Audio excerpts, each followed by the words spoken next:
साहिवाल से खबर शामिल करेंगे। मियां मोहम्मद अमीन वट्टो की रिपोर्ट के मुताबिक commissioner Sahiwal division doctor Asif Tufail ने कहा है कि खेल मुआशरे में निहायत अहम किरदार अदा करते हैं, जो न सिर्फ जिस्मानी सेहत बल्कि जहनी तंदुरुस्ती और समाजी इत्तेहाद को फ़रोग़ देते हैं।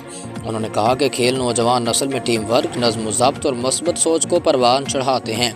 इन ख़यालात का इज़हार उन्होंने अपने दफ्तर में डिवीज़नल सतह पर मुख्तलिफ खेलों के इनेकाद के सिलसिले में डिवीज़नल स्पोर्ट्स ऑफिसर निसारुल हक से मुलाकात के दौरान किया। इस मौके पर director local government Shahid Farooq Waraich भी मौजूद थे।